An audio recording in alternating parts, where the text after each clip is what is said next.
Hey pros, so we are back with part 2 to my client who got the relaxer and her hair started breaking off. This is how her hair looked before we went through the shampoo process.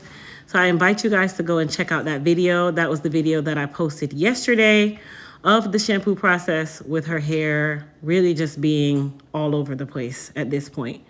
I've been doing her hair for a while, and this is not how I left it 3 months ago before I went to go and have my baby. Anyhow, after we completed her wash, I used our B7 leave-in conditioner. This is a biotin and volumizing conditioner. It is great for clients who have hair like hers where she is fine textured. And of course, volume is always something that we fine textured people crave.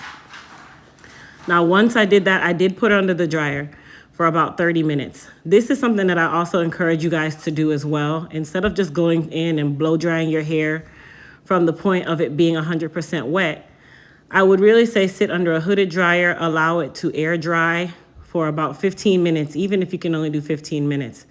And then you blow dry it the rest of the way. That is going to really save your hair a lot of stress and tension, and it's really unnecessary because your hair is already in its weakest state when it's wet.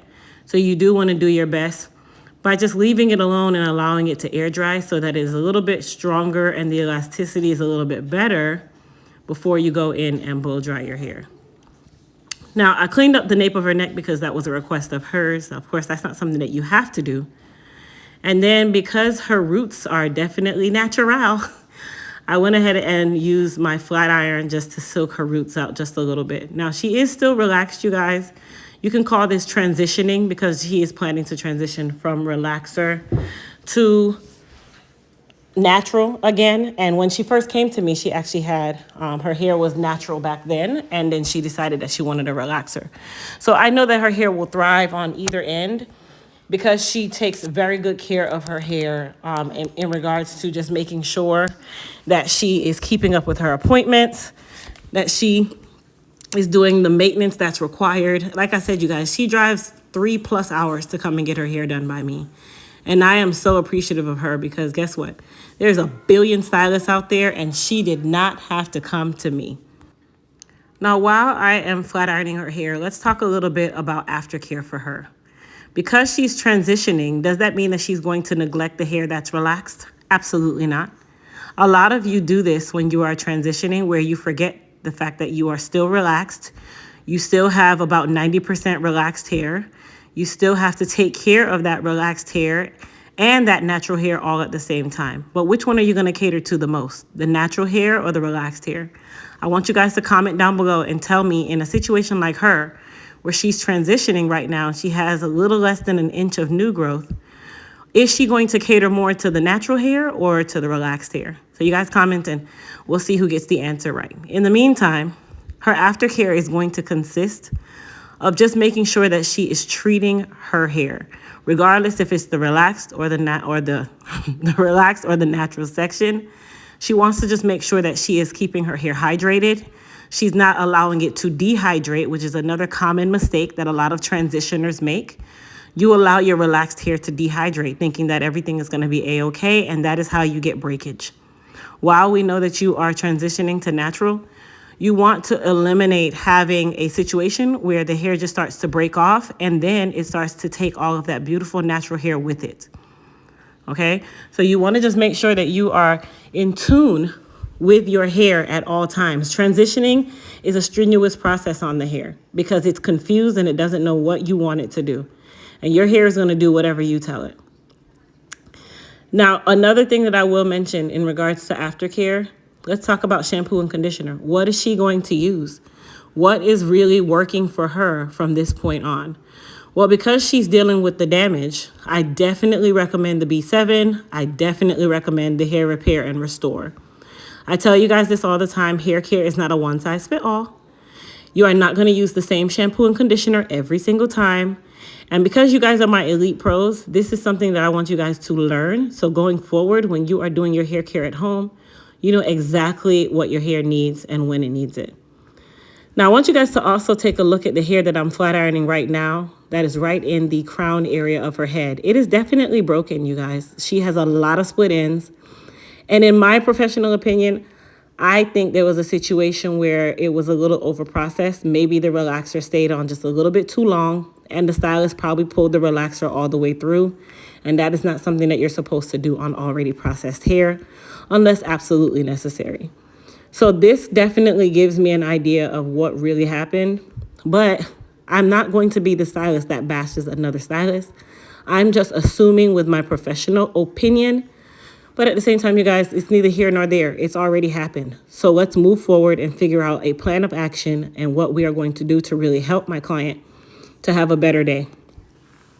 Now, I did not cut her on camera. It wasn't on purpose. It actually was because I didn't even know the camera wasn't recording. Anyhow, I did use my clippers and I gave her a bob cut. Now, she wanted to go shorter than this. I said, no, we can start here and just allow your hair to flourish and we'll just cut it over time. And that's something that you can do as well, you guys. You don't have to automatically run to, oh my gosh, I have to cut my hair off because I had a situation where I'm having a relaxer crisis. No, you can still start small. You can do your trims. You can do them a little more often than normal. If you want to do a big chop, you absolutely can. Or if you decide that you need a little bit of length until you have a little more new growth or virgin hair, you can do that too, which is exactly what we decided to do with my client here.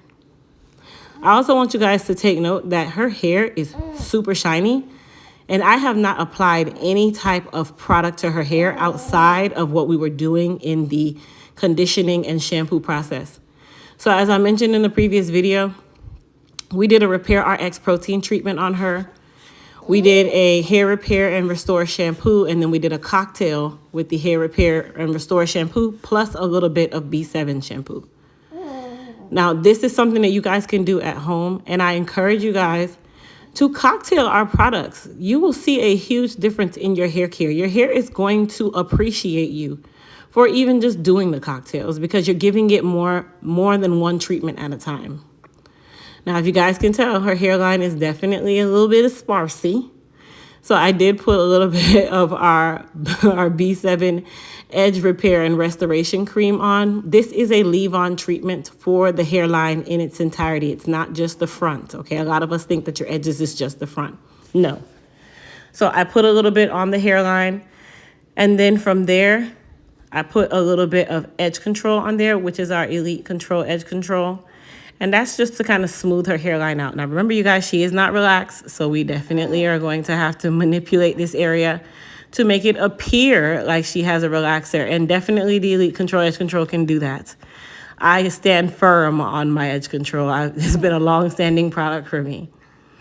And then, of course, if you don't want to use the Elite Control, an alternative to that is a little bit of hairspray. Hairspray can definitely be a little more harsh to the hairline because it is an aerosol. But that does not mean you cannot use it, you guys. Just use it in moderation, as I always say. So if you guys notice, when I put it on, I put my treatment on first, which is my leave-on treatment, and then I put my styling product on top of it. Also remember that our edge control contains castor oil, which also helps with the growth factor when it comes onto the hairline. And I am super in love with our Edge Restoration Cream. It works wonders. Another cocktail that you can do with the Edge Restoration Cream is to use your B7 serum right after you apply your Edge Restoration Cream, and you are going to see a heck of a difference really, really quickly. Now for her style, I did do some loose curls or some tighter curls because I knew I was going to comb them out, and she loves volume. But you guys, look at the volume that she's gotten from this bob cut. This is what a haircut can do for you. Stop being afraid to cut your hair. Stop being afraid to lose a little bit of length because length does not change anything. It actually gives you more drab of a style where layering and shape gives you emphasis. It gives you a character. It gives you life. It just makes you feel nice. It makes you feel like your hair is moving and grooving. And in her case, her hair was moving and grooving. So I hope you guys enjoyed this video. Comment down below. Tell me what you guys thought about the finished product. And I'll see you guys in the next video. Bye.